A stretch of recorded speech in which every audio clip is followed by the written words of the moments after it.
नमस्कार, रिवा 24 के ताजा तरीन अंक के साथ मैं शैलेंद्र। सबसे पहले प्रमुख खबरें। 9 साल पहले लापता हुई किशोरी को पुलिस ने किया दस्तयाब।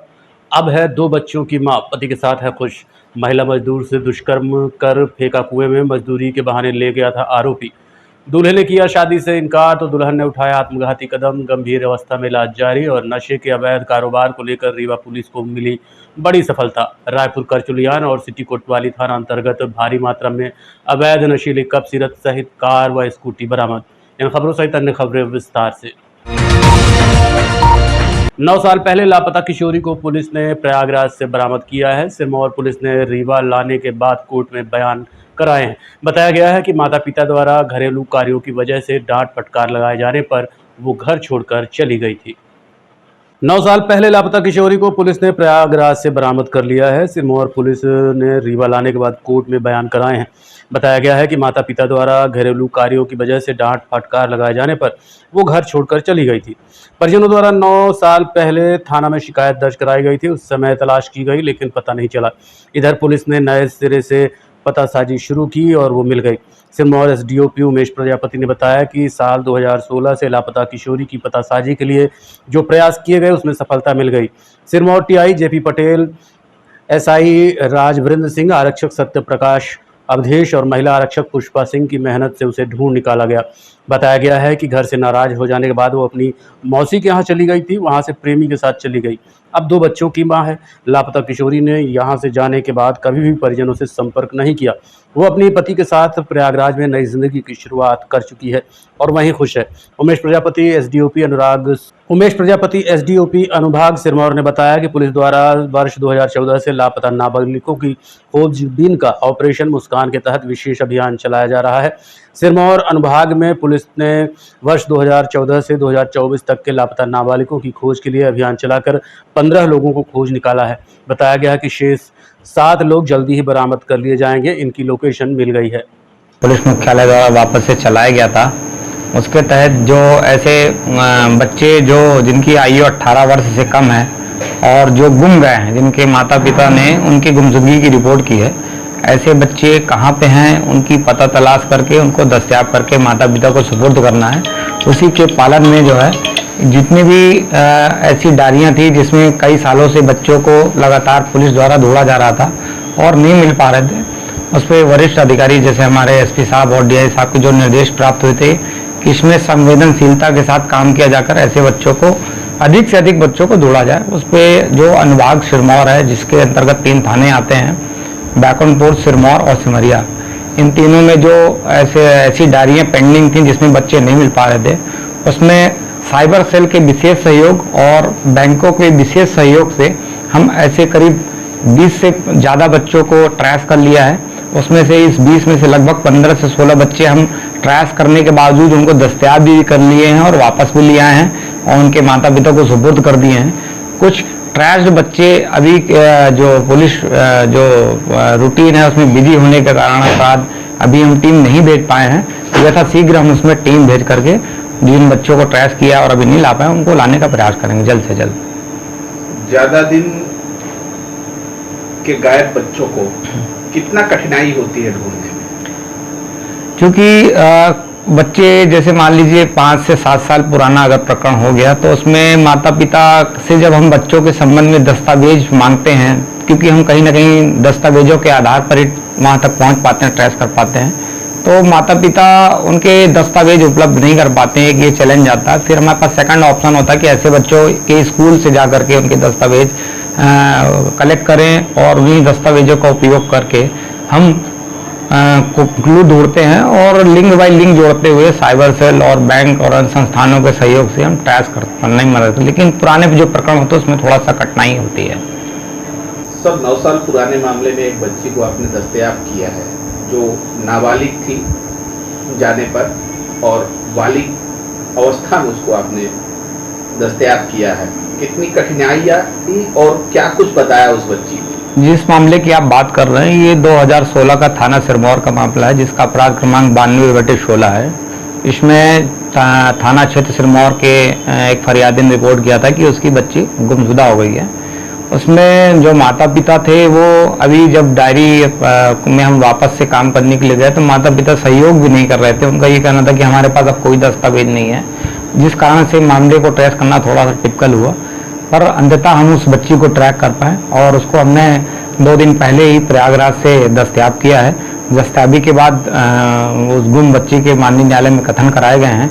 कथन पर जो बच्ची ने बताया है उसके अनुसार ये बताया कि वो घर से नाराज होकर के चली गई थी और जब वो बालिग हो गई उसके बाद से उसने अपनी इच्छा अनुसार विवाह रचा लिया। और मैहर के ताला थाना क्षेत्र से एक शर्मनाक मामला प्रकाश में आया है। बताया गया है कि आरोपी मजदूरी के बहाने रीवा से महिला को ले गया और उसके साथ दुष्कर्म किया, बाद में कुएं में फेंक दिया।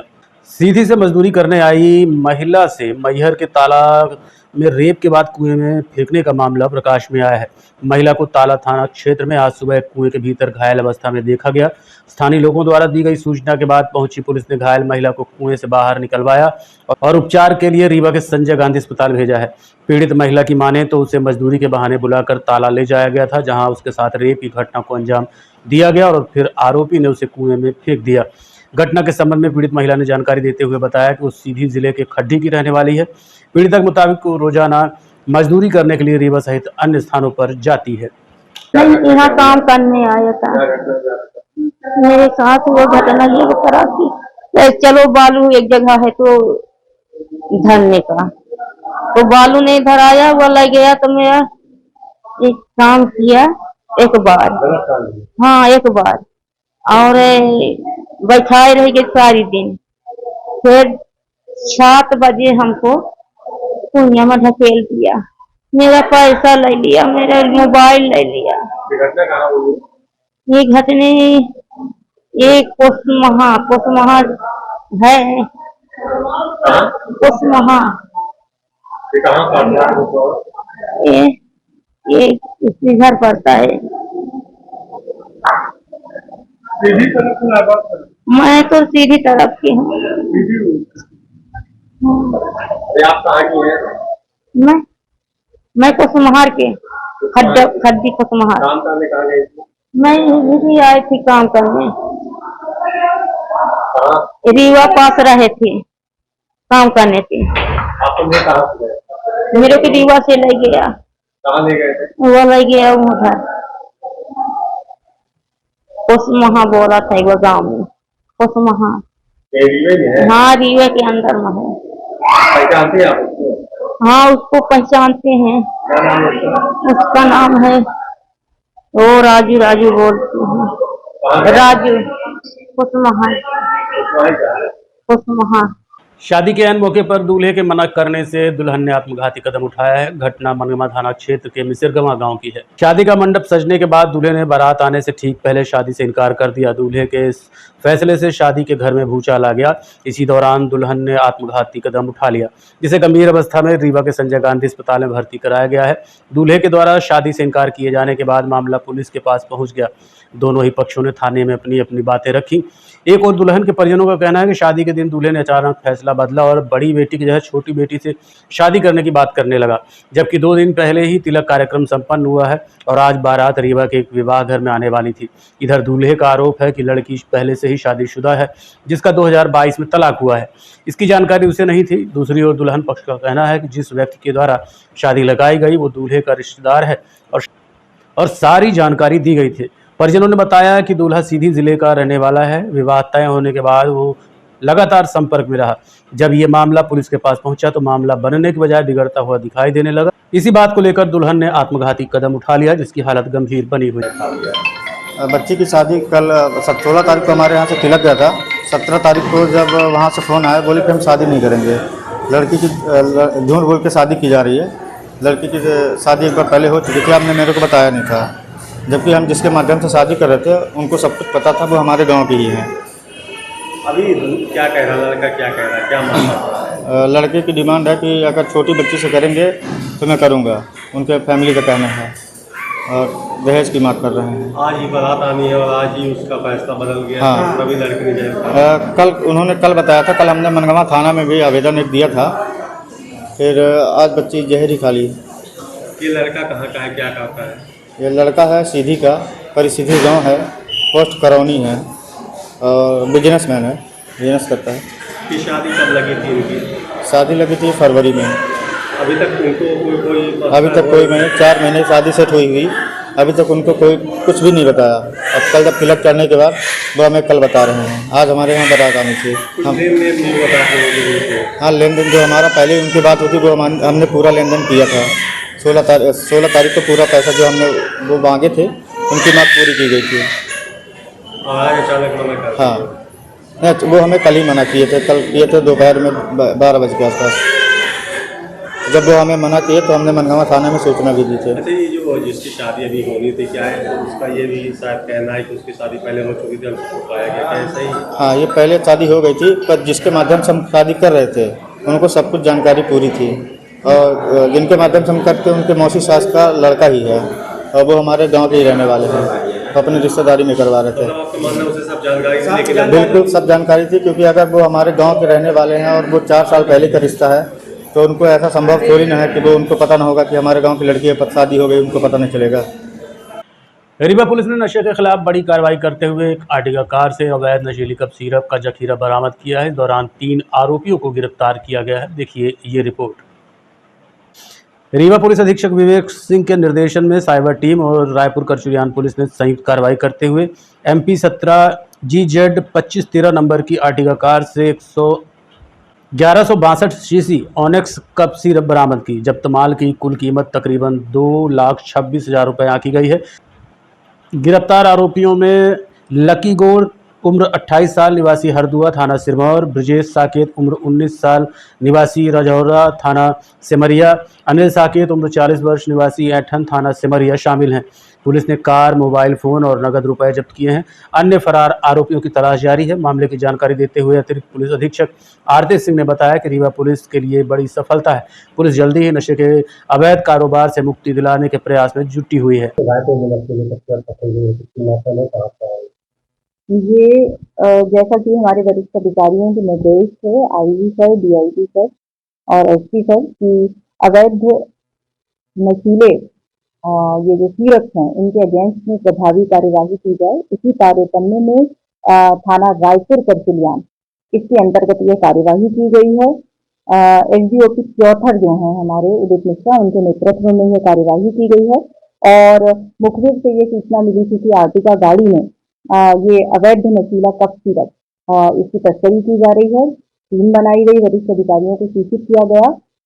SDOP चौथर के नेतृत्व में एक टीम बनाई गई और टीम को रवाना किया गया। जब ये लोग वहां पर पहुंचे तो आर्टिका गाड़ी इनको मिली है, घेर कर घेराबंदी की गई, आर्टिका गाड़ी को पकड़ा गया और इस गाड़ी में से 1162 सीसी बरामद हुई है। इसमें 3 आरोपी हैं, तीनों को ही जो है पकड़ लिया गया है। तीनों सिमरिया थाना क्षेत्र के रहने वाले। और इस संपूर्ण कार्यवाही में जिन अधिकारियों की महत्वपूर्ण भूमिका हुई उनके भी नाम मैं बताना चाहूंगी। निरीक्षक विकास पति, उप निरीक्षक महेंद्र मिश्रा थाना प्रभारी रायपुर करचुलियान, उप निरीक्षक शैल यादव थाना प्रभारी गुड़, उप निरीक्षक शिवा अग्रवाल थाना प्रभारी अमैया, उप निरीक्षक घनश्याम मिश्रा थाना प्रभारी चाकबाग और ASI Sonal Jha cyber cell ITF से फ्री। कहाँ लेके जा रही थी? अभी प्रारंभिक पूछताछ में जो पता चला है ये यूपी के बनारस से ये लेकर आ रहे थे और संभवतः यहाँ पर इसको सलाइट करने वाले थे। प्रारंभिक पूछताछ में और भी बातें आएंगी तो उसको देखा जाएगा। गाड़ी के बारे में अभी पूछताछ जारी है क्योंकि कल की ही कार्यवाही है, तो विस्तृत जानकारी अभी कलेक्ट की जाएगी। पुलिस द्वारा लगातार नशे पर प्रहार जारी है। सिरकड़ी में आज तड़के तकरीबन 4 बजे सिटी कोतवाली पुलिस ने घेराबंदी कर 5 पेटियों में नशीली कप सिरप पकड़ी है। वहीं आरोपी अंधेरे का फायदा उठाकर मौके से फरार हो गए। अतिरिक्त पुलिस अधीक्षक आरती सिंह ने जानकारी देते हुए बताया कि रात्रि गश्त के दौरान नगर पुलिस अधीक्षक शिवाली चतुर्वेदी और कोतवाली थाना प्रभारी अरविंद राठौर को मुखबिर से सूचना मिली कि 2 युवक स्कूटी में सवार होकर नशीली कप सिरप लेकर घोघर मोहल्ले की ओर जा रहे हैं। इसके बाद तत्काल सिटी कोतवाली थाना प्रभारी अरविंद राठौर ने पुलिस टीम के साथ घेराबंदी की। इसी दौरान 2 युवक स्कूटी से नजर आए, जिन्हें रोककर पकड़ने का प्रयास किया तो आरोपी पुलिस को देखते ही स्कूटी छोड़कर भाग निकले। पुलिस जब मौके पर पहुंची तो पाया कि 5 पेटियों में नशीली कप सिरप है। इसके बाद पुलिस ने स्कूटी सहित 504 सीसी नशीली कप सिरप को जब्त किया है और स्कूटी के आधार पर आरोपियों की पहचान की जा रही है। वरिष्ठ अधिकारियों के निर्देश हैं कि अधिक से अधिक ये जो अवैध नशीला कप सिरप है इसके अगेंस्ट अधिक से अधिक प्रभावी कार्यवाही हो। इसी तारतम्य में एक कार्यवाही आज ही कोतवाली थाना अंतर्गत कोतवाली थाना प्रभारी के द्वारा की गई। सुबह के समय ये सूचना थी कि दो व्यक्ति अपनी स्कूटी में ये अवैध सिरप लेकर जा रहे हैं। जैसे ही ये सूचना मिली तो वरिष्ठ अधिकारियों को बताया गया, टीम को तैयार किया गया और टीम रवाना हुई। जैसे ही रवाना हुए हैं तो दो लड़के स्कूटी में आते हुए दिखाई दिए, लेकिन पुलिस टीम को देख के ये दोनों ही लड़के स्कूटी को छोड़कर भाग गए। इनको दस्तयाब करने का प्रयास किया गया लेकिन अभी तक दस्तयाबी नहीं की जा सकी है। लेकिन जब स्कूटी के पास पहुंचे हैं तब वहां से 504 CC Onerex cough syrup इसको जब्त किया गया है। स्कूटी को भी जब्त कर लिया गया है और ये जो दो व्यक्ति फरार हैं उनका पता लगाने का प्रयास किया। मैडम ये पहचान हुई क्या कौन व्यक्ति के पास लाए थे? क्योंकि स्कूटी हमें मिल गई है तो स्कूटी के आधार पर पता लगाने का प्रयास किया जा रहा है कि ये कौन व्यक्ति है और शीघ्र ही ये कौन से दो व्यक्ति। ये Rewa 24 news city cable network. मिलते हैं छोटे से ब्रेक के बाद। विंध्य क्षेत्र का number 1 RO showroom sign marketing, जहां पर आप पाएंगे सभी कंपनियों के आरओ जैसे कि केंट, एक्वागार्ड, प्योरिड, लिफ प्योर, हेवेल्स और सभी प्रकार के आरओ 0% ब्याज में उपलब्ध। बजाज फाइनेंस की सुविधा के साथ हर कंपनी के आरओ में सर्विस बिल्कुल फ्री है। मात्र 6,999 से आरओ शुरू है। कोई भी आरओ किसी भी कंपनी का आरओ लेने पर आपको एक डिनर सेट बिल्कुल फ्री मिलेगा। बस आपको पता याद रखें, sign marketing, hospital road, Gandhi complex, Rewa. Mobile number 9407817224। Maihar दर्शन करने जा रहे ऑटो सवार दुर्घटना का शिकार हो गए, जिसमें 5 लोग घायल हुए हैं। एक महिला की हालत गंभीर है। घटना के संबंध में पीड़ित परिवार ने बताया कि वो लोग धनहा से मैहर दर्शन करने के लिए जा रहे थे। जब ऑटो अमरपाटन के पास पहुंचा तो बनसूरों का एक झुंड सामने आ गया, जिससे ऑटो पलट गया। हालांकि सिर्फ एक महिला को गंभीर चोटें आई हैं, वहीं अन्य को सामान्य चोटें हैं। राहुल गुप्ता, धनहा। कहाँ जा रहे हैं? मैहर जा रहे थे जी। क्या घटना हो गई? घटना ये होगी कि मैहर जा रहे थे हम लोग, अचानक से वन वाले सुमार आ गए थे। आप लोग टाइम हम लोग ऑटो में थे ऑटो पलट गई क्या? जी। कितने लोग थे लगे? 3-4 लोग थे। 3-4 लोग थे। कभी खाए नहीं, मम्मी बस का लगाए, बस किसी को नहीं लगाए। एक आध दो लोग ये घायल है और बाकी पब्लिक ज़्यादा लगा हुआ। थोड़ा बहुत ज़्यादा लगा। हाँ दर्शन करने जा रहे हैं जी। क्या बजे घटना? क्या? क्या बजे घटना? 5 बजे जी। बिजली का खंभा गिरने से चपेट में आए युवक की मौत हो गई, जबकि एक को गंभीर अवस्था में इलाज के लिए भर्ती कराया गया है। घटना के संबंध में परिजनों ने बताया कि नईगढ़ी थाना क्षेत्र के अंतर्गत करही गांव में रोहित और मोहित खेत में काम कर रहे थे कि अचानक बिजली का खंभा गिर गया और 11,000 वोल्ट की बिजली जैसे ही शरीर को छुई तो मोहित का पूरा शरीर जल गया। वहीं रोहित भी गंभीर अवस्था में घायल हो गया। दोनों को इलाज के लिए भर्ती कराया गया है, जहाँ मोहित पटेल की मौत हो गई, जबकि रोहित का इलाज जारी है।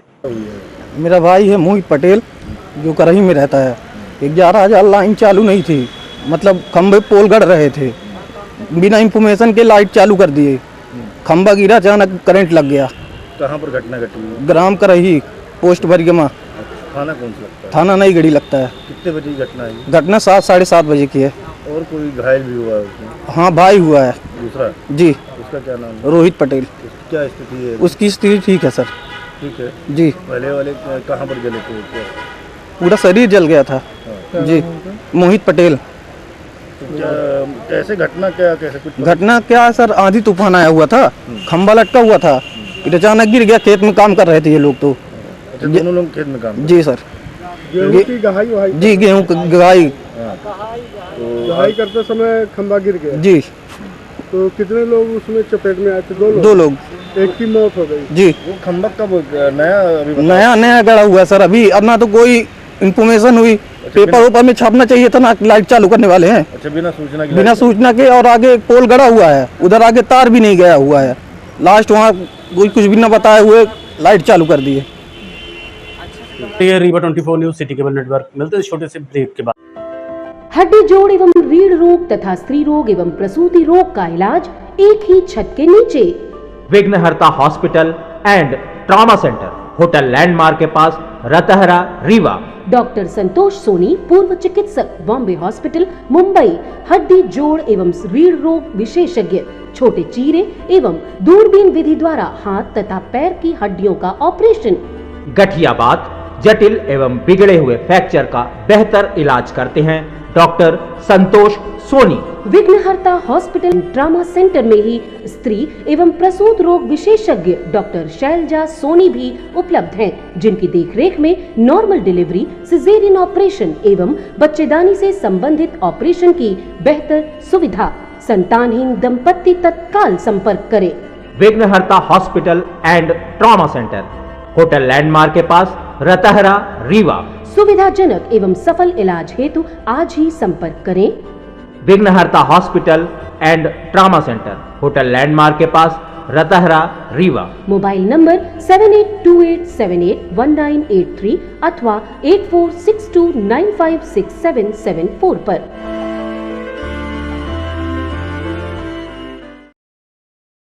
मध्य प्रदेश राज्य कर्मचारी संघ ने आज रीवा जिले में समीक्षा बैठक का आयोजन किया। इस दौरान पत्रकार वार्ता भी आयोजित की गई।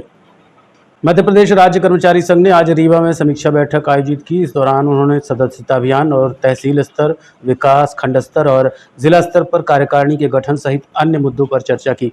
पूरी जानकारी के लिए आपको लिए चलते हैं पत्रकार वार्ता में।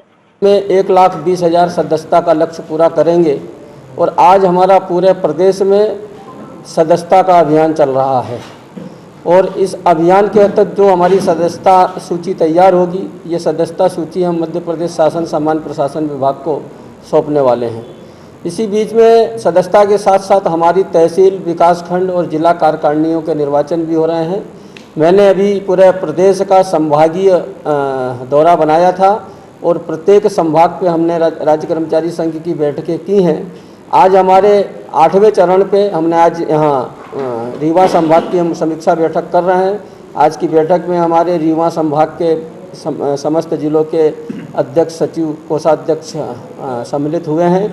मध्य प्रदेश राज्य कर्मचारी संघ ने अभी माननीय मुख्य सचिव महोदय से 21 मार्च को मुलाकात की थी और मध्य प्रदेश राज्य कर्मचारी संघ ने बड़े दमदारी से मुख्य सचिव महोदय को यह कहा था कि इस प्रदेश का 7 लाख कर्मचारी पदोन्नति को लेके असहाय हो गया है, आज अंदर से टूट गया है कि आप जल्द से जल्द प्रदेश के कर्मचारियों को पदोन्नति का अवसर दें। हमें खुशी है इस बात की कि मध्य प्रदेश राज्य कर्मचारी संघ के चीफ सेक्रेटरी से मुलाकात के बाद आज इस प्रदेश के कर्मचारियों के लिए पदोन्नति का सौभाग्य प्राप्त हुआ है। मध्य प्रदेश राज्य कर्मचारी इस प्रदेश के सभी 7 लाख कर्मचारियों को स्वास्थ्य बीमा दिलाए जाने के लिए भी अग्रणी है और निश्चित ही मध्य प्रदेश के सभी कर्मचारियों को स्वास्थ्य बीमा का लाभ मिलेगा। राज्य कर्मचारी संघ इसके लिए पहल कर रहा है। मध्य प्रदेश राज्य कर्मचारी संघ इस प्रदेश के मुखिया का धन्यवाद भी करता है कि आज जो 12 साल से हम लोगों का जो गृह भाड़ा भत्ता जो आज से 10 साल पहले रिवाइज हो जाना चाहिए था, 8 साल पहले रिवाइज हो जाना चाहिए था, आज जो गृह भाड़ा भत्ता बढ़ाकर इस प्रदेश के प्रत्येक कर्मचारी को 2,000 से लेकर 7,000 रुपये प्रति माह का जो आर्थिक लाभ दिया है, मैं मध्य प्रदेश के मुखिया का उसके लिए धन्यवाद ज्ञापित करता हूं। और आज जिस प्रकार से पदोन्नति के लिए माननीय मुख्यमंत्री जी का जो बयान आया है और आने वाली कैबिनेट में जो पदोन्नति के रास्ते सरकार खोलने जा रही है, इसके लिए भी धन्यवाद ज्ञापित करता हूं। और आज हमारी यहाँ की बैठक बहुत सफल रही। हम रीवा जिले में 3,000 सदस्यता लक्ष्य को पूरा करने जा रहे हैं, ऐसा हमारे राज्य कर्मचारी संघ के जिला संयोजक रामनारायण जी ने बताया, हमारे सतना के साथियों ने बताया, अन्य जिले के साथियों ने बताया कि यहाँ रीवा संभाग में हमारी सदस्यता की गति बहुत अच्छी चल रही है और रीवा संभाग अपने सदस्यता जो 20% सदस्यता है प्रत्येक कर्मचारी की वो। आज के अंक में इतना ही। देखते रहिए रीवा 24 न्यूज़। नमस्कार।